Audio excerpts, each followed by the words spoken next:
वो आपके हाथ में वो खिलौना आ गया है, क्या? मोबाइल।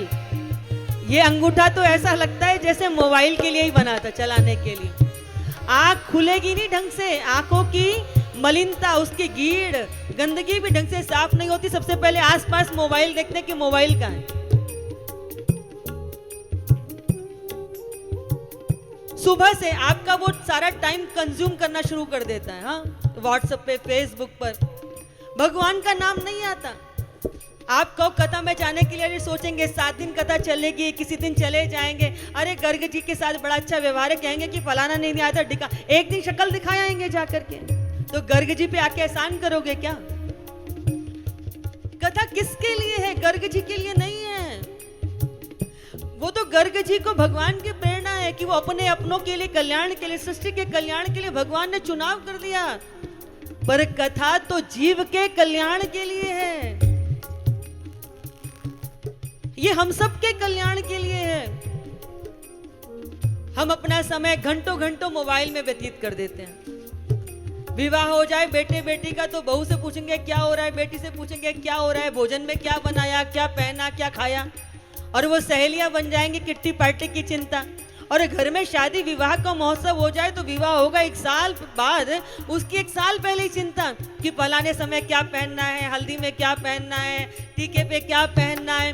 वो फिर इवेंट मैनेजमेंट वाले, वो पागल किए हुए घर वाले दर्शक बन जाते हैं। वो जैसे नचाते हैं वैसे नाचते हैं। पहले हमारे घर में 30 त्योहार होते थे, 5-6 दिन पहले ही हल्दी लगना शुरू हो जाती थी। शरीर के प्रत्येक अंग पर हल्दी लगाते थे। अभी हल्दी की इतनी सुंदर सी ड्रेस बना के सजा के बैठा देते हैं, तो हल्दी की वो जो है, जो पहले जो हमारे यहाँ उसका एक मुहूर्त होता था, उसका शगुन होता था, पूरी देह पर हल्दी चढ़ाई जाती थी। अभी तो मात्र वो खाली वो टच करते हैं कि ज्यादा लग ना जाए, नहीं तो फोटो अच्छा नहीं आएगा। वो सब तमाशा बना दिया। पर उसकी भी चिंता, तमाशे की चिंता भी 1 साल पहले से शुरू हो जाएगी, उसकी चिंता भी पहले से। लेकिन उसकी चिंता तो कर रहे हैं, लेकिन प्रभु को जीवन में धारण करने की चिंता नहीं है, उसके दर्शन की चिंता नहीं है, उसकी प्राप्ति की चिंता नहीं है।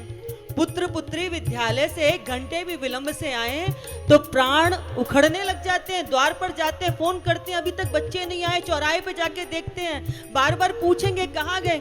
पति दुकान से आने में 8 बजे आए, दुकान बंद करके ना आए, 11 बज जाए तो तुम मोहल्ले में चक्कर लगा लगा के थक जाओगे, अभी आए नहीं, अभी आए नहीं। चिंता इतनी लगती है।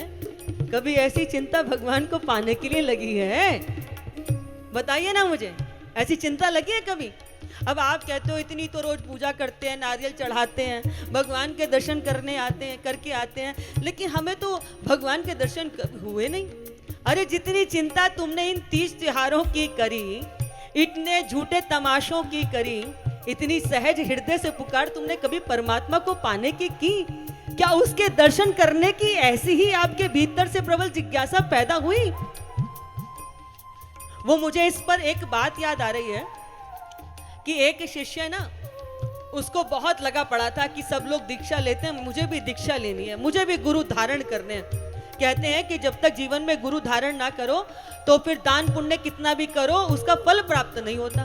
तो बहुत बार तो भारत के ऐसे लोग हैं, एक भेड़ कुएं में गिर जाए तो सारी फिर भेड़ कुएं में गिरेंगी, चाहे उसका अर्थ पता ना हो। अभी छोटे छोटे बालक व्यासपीठों पे बैठते हैं जिन्हें खुद गुरु तत्व का ज्ञान नहीं, पर हाँ, छोटा सा बालक कभी कभी आपके पिछले जन्म का भी पुण्यत्व होता है कि आपकी वो जो यात्रा अधूरी रह गई थी वहीं से आपकी यात्रा पुनर्प्रारंभ हो गई। परंतु गुरु तत्व का जब तक अर्थ नहीं तो दीक्षा का अर्थ कैसा? और शिष्यत्व भीतर नहीं तो कान फुकवाने का अर्थ कैसा? पेट में भूख ना हो भोजन की व्यात व्यर्थ है, कंठ में प्यास ना हो पानी की व्यात व्यर्थ है। ऐसे ही जीवन में सत्संग को पाने की चाहत ना हो तो कथा में आके बैठ जाना भी वैसा ही है, उसका अर्थ नहीं है। कौतूहल पूर्वक दर्शक बनकर के मनोरंजन के लिए कथा नहीं होती। वो आपके बुद्धू बक्सा टीवी में चैनल कम आते हैं जो यहाँ पे मनोरंजन करने के लिए आ गए। कथा मनोरंजन का साधन नहीं है, कथा तो आत्मरंजन का साधन है। जो आत्मा की भूख है वो इसी से पूर्ण होगी। और वो उसके मन में था कि गुरु धारण करना है, अब वो बड़ा तार्किक था। तमाम कुछ शास्त्र पढ़ लिए थे, तो अपने आप को बड़ी उसके दिमाग में तर्क वितर्क चलता था। बड़ा नाम सुना, बड़े पहुंचे हुए गुरु हैं। तो वो उनसे दीक्षा लेने के लिए लंबी यात्रा करके चल करके पहुंचा। चलते चलते चलते चलते रात होने को आ गई थी। गुरुजी के आश्रम में पहुंचा तो पता चला बस गुरुजी उठ के जा रहे हैं भोजन करके। वो दौड़ करके गया, प्रणाम किया। उन्होंने पूछा कहाँ से आ रहे हो? बोले फलानी जगह से आया हूँ, आपके विषय में बड़ा सुना था, बहुत दूर से बड़ी प्रबल इच्छा कर लेकर के आया हूँ, आपसे दीक्षा लेना चाहता हूँ, मुझ पे कृपा कर दो, मुझे अपना शिष्य बना लो, मुझे दीक्षा दे दो। गुरुजी बोले अभी तो तुम थक कर के आए हो, भोजन करो, विश्राम करो, दीक्षा की बात बाद में करेंगे। बड़ा प्रसन्न है, यात्रा सफल हो गई, सारी शरीर की थकावट दूर हो गई। आप दर्शन करने की चाहत लेके जाओ और आपको वो दर्शन हो जाए तो थकावट दूर हो जाती है। बड़े प्रेम से इसने स्नान किया और भोजन करके फिर विश्राम करने चला गया। थका हुआ था, ये गहरी नींद आ गई सोते। अब ये गहरी नींद में सो रहा था कि ब्रह्म बेला में इसको बहुत जोर से टक टक टक टक की आवाज सुनाई दी। बोले ये आवाज कहां से आई? अचकचा करके उठा तो देखा कि गुरुजी जा रहे थे। ये दौड़ करके गया, उनको प्रणाम किया। तो गुरुजी ने बताया कि मेरा नियम है, रोज गंगा में जाके स्नान करता हूँ, तो स्नान करने जा रहा हूँ। बोले अगर आपकी आज्ञा हो तो मैं भी चलूं? उन्होंने कहा चलो। अब ये भी गुरुजी के पीछे पीछे चल दिया। गुरुजी तो नित्य स्नान करते थे, गंगा की उस धारा में प्रवेश कर गए और भीतर जाकर के डुबकी लगा करके स्नान करने लगे। इसको लगा कि शायद मेरे जन्मों जन्मों के प्रारब्ध जागे, इसीलिए आज सुबह सुबह गुरुदेव का दर्शन और स्नान का सौभाग्य प्राप्त हो रहा है। इसने कहा गुरुजी मैं भी आपके पास आ जाऊं, आपके चरण पकड़ के मैं भी डुबकी लगा लूंगा। गुरुजी ने कहा जा। अब गुरुजी तो नित्य स्नान करते थे, तो कहाँ गहरा है कहाँ कैसा है उनको पता था। ये भीतर चला गया, अब ये स्नान करने लगा, इसने चरण पकड़ के एक बार डुबकी लगाई तो उसने कहा गुरुजी मेरे सर पे हाथ रख दीजिए। तो गुरुजी ने हाथ रख दी। अब जैसे ही हाथ रखे तैसे गुरुजी के मन में कुछ विचार आ गया। तो उन्होंने क्या किया, अपने दोनों हाथ लिए और अपने उस नए नए चेले के कंधे पर रख दिए। तो इसने भी अपने शरीर को बहुत ढीला छोड़ दिया कि गुरुजी ने कृपा कर दी। गुरुजी ने हाथ लेकर उसको जल के नीचे डुबोया, तो इसने शरीर नीचे छोड़ दिया कि गुरुजी मुझे अपने हाथ से डुबकी लगवा रहे हैं। जैसे इसने शरीर ढीला छोड़ा, गुरुजी जल में नीचे स्वाभाविक रूप से ले गए। अब जैसे ये बाहर आने लगा तो गुरुजी ने अपने सारे शरीर का बल इसके कंधे पे लगा दिया। अब ये बाहर निकलना चाह रहा है, पर गुरुजी उसको जल के नीचे ही दबाए हुए। अब ये बड़ा मचल रहा है, छटपटा रहा है बाहर निकलने के लिए।